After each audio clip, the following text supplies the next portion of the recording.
Good evening. We begin tonight with the chaos unfolding across Mexico, including in popular tourist areas. Thousands of Canadians are stranded in the country following the killing of a cartel leader by military forces, and a wave of violence is leading to international travel warnings.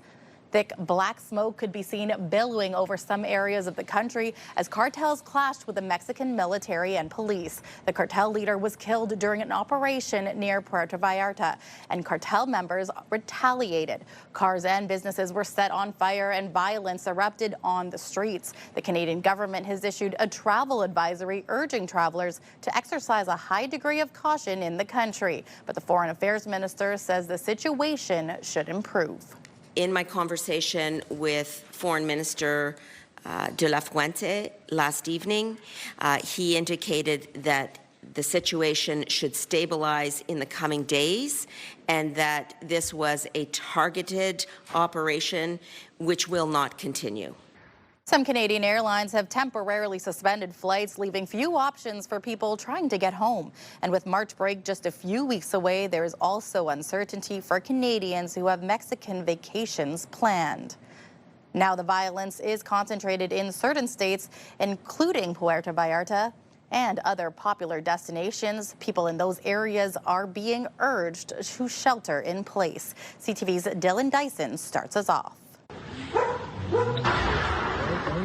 Debbie Parrish-Lafort's salty air seaside vacation in Mexico has been thrown into chaos. When we woke up and I went on my balcony, I seen smoke in the air and you could smell tires burning. The Ottawa resident arrived at her Puerto Vallarta resort Friday. Violence from drug cartels in the region began Sunday, putting everyone on high alert. They have asked us not to leave the resort or to go to the beach. The marina is just down the road from us.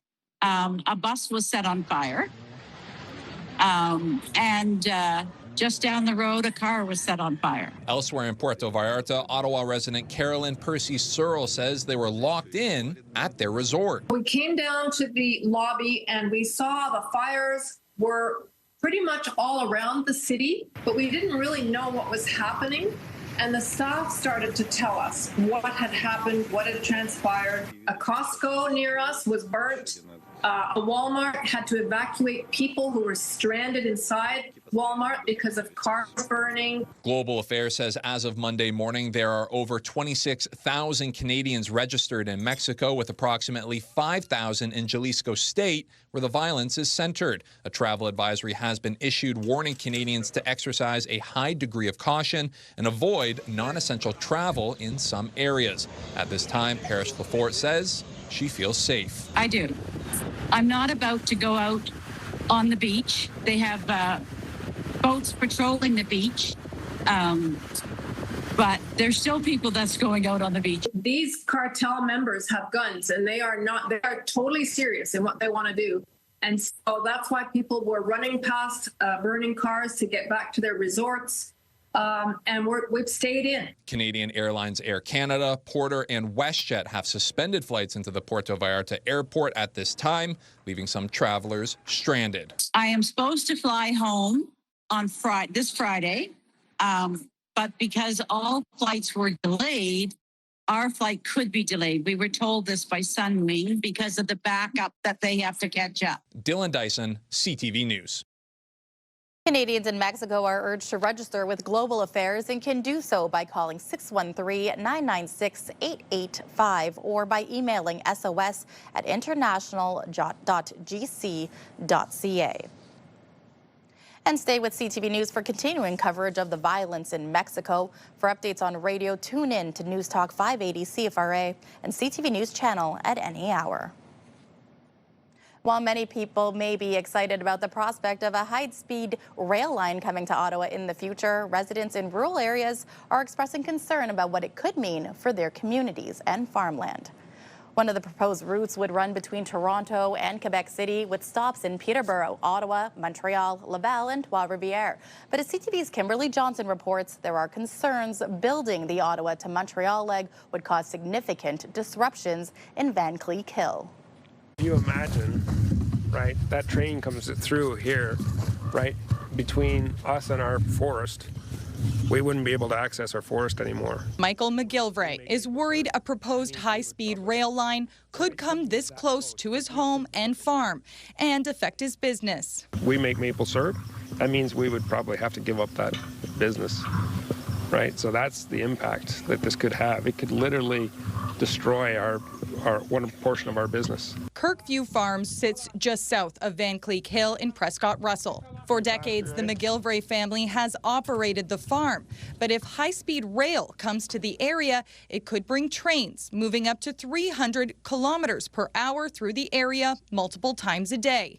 There's a lot of angst, there's a lot of concern in the community, and there's an uncertainty. The other thing is that there's a lot of people still in the community that don't know about this. The proposed route would connect Toronto to Quebec City and move through Prescott Russell between Ottawa and Montreal, sparking concerns from farmers that their land could be appropriated. The community coming together Monday to voice their concerns. These are just a sampling of business people who are concerned about this thing.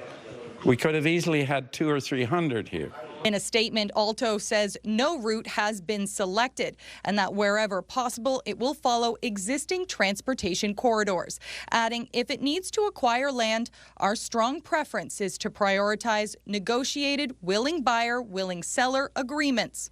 Still, residents and business owners worry about the uncertainty and what the line could mean for local roads, properties, and quality of life. Today we're facing disruption of our businesses. We don't know how to plan or how we can pay our mortgages going forward because we're under a cloud. Kimberly Johnson, CTV News. We have extended coverage of the plan to build a high-speed rail line in Ontario and Quebec and the concerns in Vankleek Hill and other communities. There are more stories online at ctvnewsottawa.ca.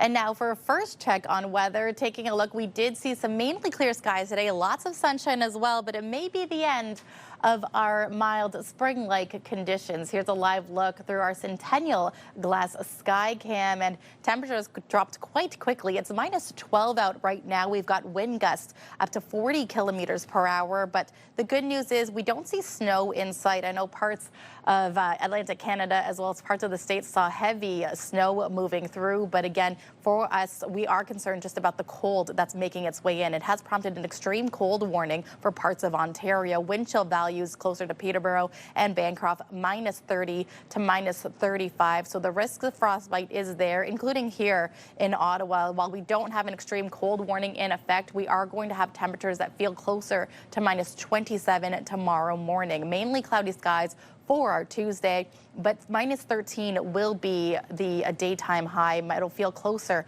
to minus 17, though, by the afternoon. You definitely want to bundle up. Keep in mind, we will see a break, but by mid-Wednesday, we will likely see snow moving through. How much more? Well, we'll have those details in just a bit.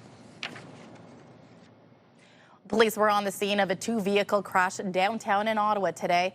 It happened right outside of the National Art Gallery of Canada on Sussex Drive. It's not known yet what caused the crash, but at least one of the cars was damaged. Police say no one was injured. But 8 people are seriously injured after a coach bus rolled over on Highway 401 in eastern Ontario last night. Emergency crews were called to the eastbound lanes of the highway just east of Napanee around 7:15. There were 47 passengers and a driver on board when the bus entered a ditch and rolled onto its side. Slippery conditions were reported at the time, police saying the injuries were non-life-threatening and included lacerations, broken bones, and dislocations. A federal public service union held a news conference today over ongoing issues with the Phoenix pay system, 10 years after it launched. The Professional Institute of the Public Service of Canada releasing a report looking at the system's persistent problems over a decade. The union says as of December, nearly 238,000 pay errors or changes remain outstanding. Years later, this is not a closed chapter. It's an ongoing failure. Since 2017, nearly $5 billion have been spent responding to Phoenix-related failures. The union says the government's plan to reduce its workforce by 28,000 employees by 2029 could lead to a growing backlog of errors if changes are not taken. And the city is looking to spend $45 million to buy a downtown hotel and turn it into transitional housing. Staff are recommending council approve a deal to purchase the former long-stay hotel on O'Connor Street at Gladstone Avenue. The building could house up to 128 families in need as they transition into finding a more permanent home.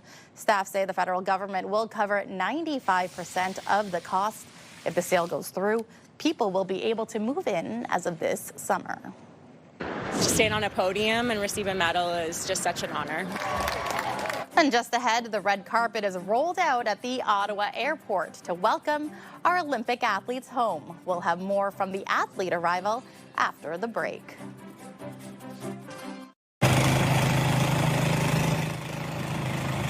A major winter storm has grounded travel in parts of the northern eastern U.S., canceling thousands of flights and halting train service.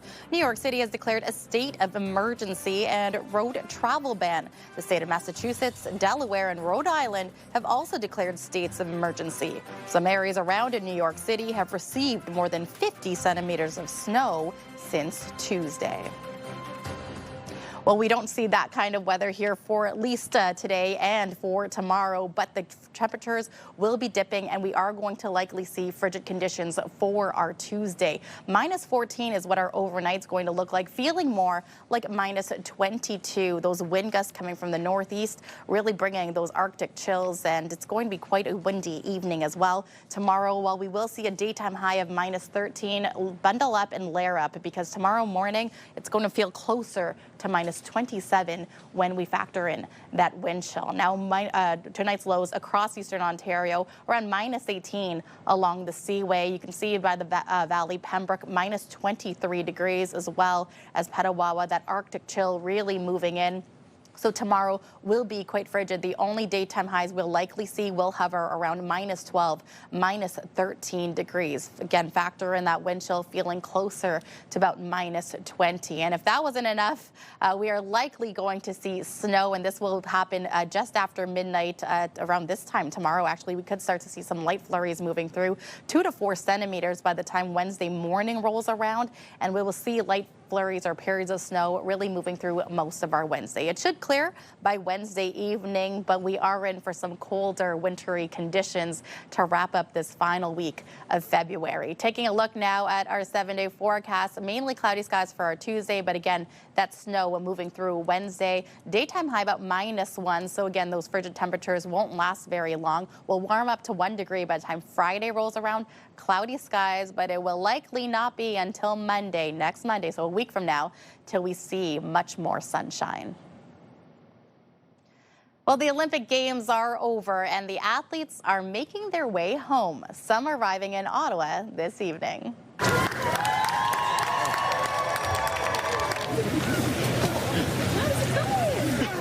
First to arrive, Emma Miskew boarding her very first ever Olympic medal. The Canadian curler warmly welcomed by family and friends at the Ottawa International Airport. Miskew was part of Rachel Homan's team defeating the U.S. and claiming the bronze over the weekend. Both Homan and Miskew are from Ottawa. It was so nice that everyone came out here and made signs and were wanting to greet me, especially after a long day of travel. It's really nice to see the faces that I missed for the last few weeks and who weren't able to be there with us, but always were cheering. But to stand on a podium and receive a medal is just such an honor. Among the crowd, Emma Miskew's dad, who was one of the first to greet her with a hug. He says while he didn't get a chance to get to Italy to see the big win in person, he wanted to make sure he was at the airport to let her know how proud he was of her accomplishments.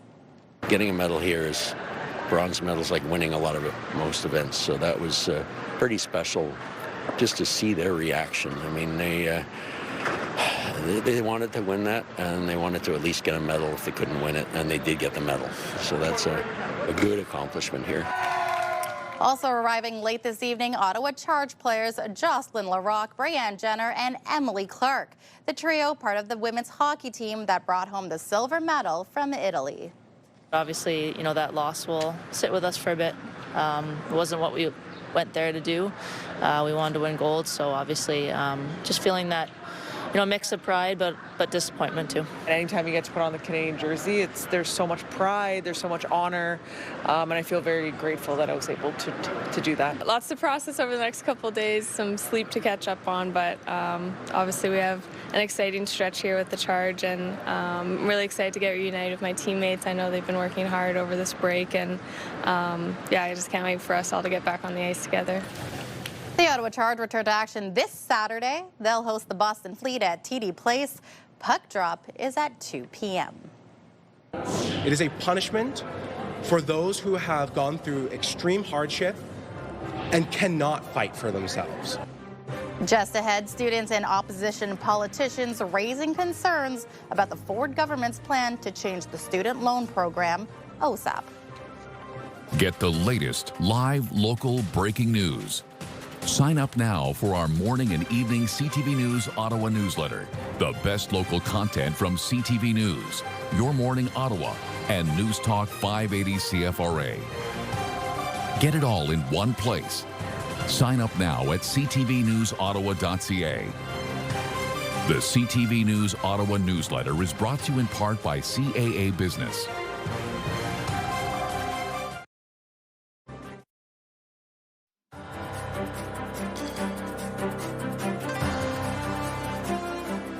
Well, we're learning new details about the city's plan to revamp the Byron Market.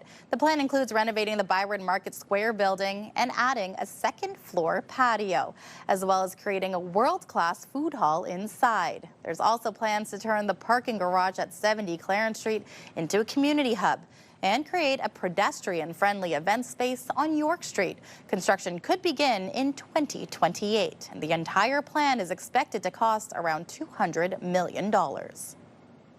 Ottawa Councillor Glenn Gower says he will not be running for re-election. He was first elected to represent the Stittsville ward in 2018 and was re-elected in 2022.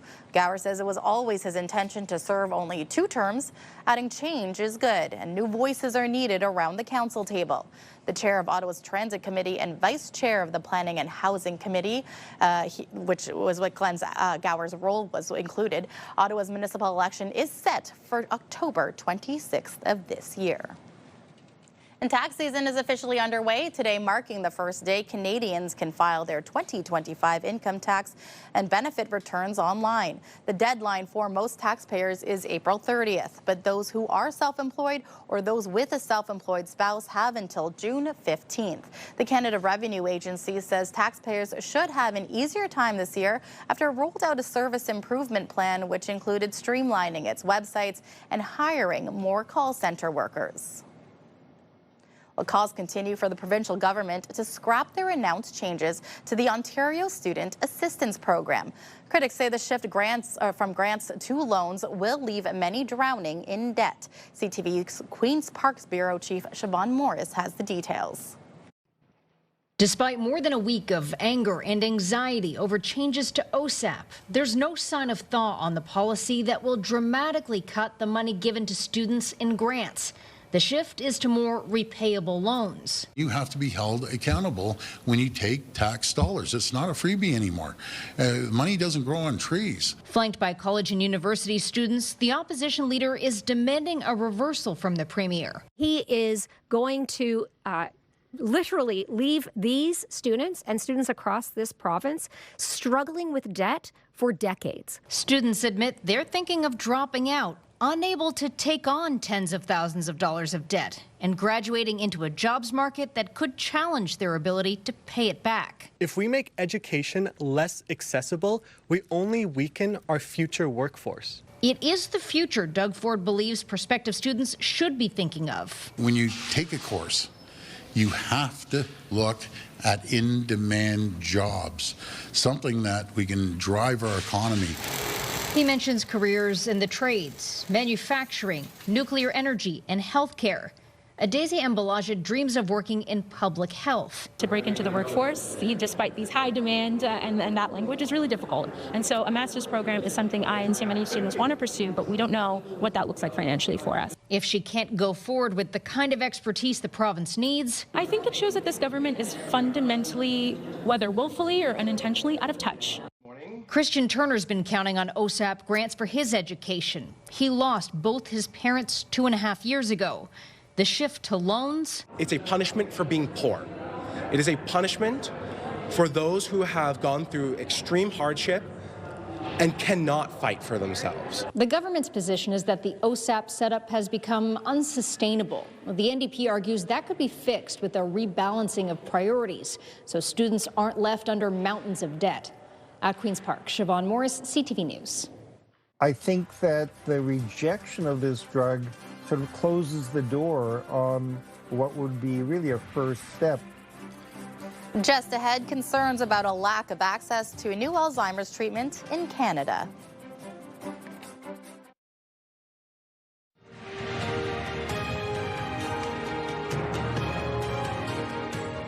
Welcome back. A controversial drug to slow the progression of Alzheimer's has hit a roadblock in Canada. CTV's Pauline Chan has more. Lecanemab, also known as Leqembi, is already being used in dozens of countries, including the U.S. It was approved last fall by Health Canada for use in early-stage patients, but the next step on the road to access has hit a roadblock. In a draft, Canada's drug agency is recommending lecanemab not be covered by provincial drug plans. While there's variability among physicians and experts, I have to say I wasn't satisfied. I think that the rejection of this drug sort of closes the door on what would be really a first step. Dr. Howard Churko is a senior scientist at Baycrest Health Sciences. There have been a couple of medications released in the United States and around the world that get rid of amyloid. Amyloid is a protein that accumulates in the brain, and we see this almost always in people with Alzheimer's disease. Getting rid of the amyloid doesn't cure the disease, but seems to slow down the disease, at least in some patients. And he admits in his own research, some patients improve, some don't. The drug agency decision indicates that while the medication can be used in Canada, it's seeking more definitive evidence before Leqembi is paid for by provincial drug formularies. They sort of defined what they accepted as being clinically meaningful based on statistics and statistical numbers, rather than looking at individual responses of patients. Lecanemab costs around $30,000 US per year. It's given by injection, and patients must be closely monitored. Quebec's drug agency counterpart has also rejected coverage. Canada's drug agency will still be receiving feedback until March 5th, when its final decision will be made. Pauline Chan, CTV News. Coming up for us here on CTV News at 11:30, a final check on weather, plus an Ottawa coffee shop, just one of 3 Canadian spots to make it onto an exclusive global list. The National Capital Region is jam-packed with incredible experiences you don't want to miss. Hey, I'm Sneha Taylor, your iHeartRadio Weekender, powered by Barrhaven Ford. Get the inside scoop on all the biggest and best events every Thursday, Friday, and Saturday on CTV, Move 100, Pure Country 94, TSN 1200, and News Talk 580 CFRA. iHeartRadio Weekenders is powered by Barrhaven Ford, Ottawa's newest and largest Ford dealership, and Ontario's #1 Ford EV dealer.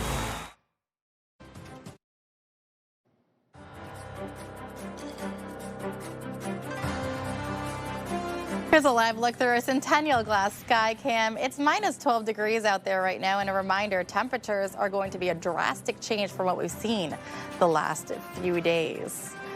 And with that, here is a final check on our weather. We talked about that bitter cold moving in, minus 18 to kick things off, but with that wind chill feeling closer to, yes, minus 27. Bundle up and layer up. We're only getting to a daytime high of about minus 13. And for Wednesday, we will anticipate some snow moving in. And by Sunday, we will see a daytime high of about 1 degree. Now, finally, for us, if you have yet to visit Little Victories for a cup of coffee, add it to your list, because Little Victories Coffee on Elgin Street has been named one of the 100 best specialty coffee shops in the world. The shop ranking number 71 on the list.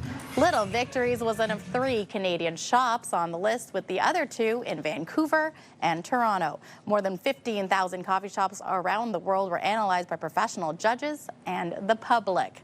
And I have visited this shop in particular, and I really enjoy the cup of coffee there. So that's it for us here for Monday, February 23rd. Thank you so much for watching. CTV News continues online anytime with our digital team, keeping you up to date at ctvnewsottawa.ca. Wishing you all a wonderful evening. Have a great Monday evening and happy Tuesday.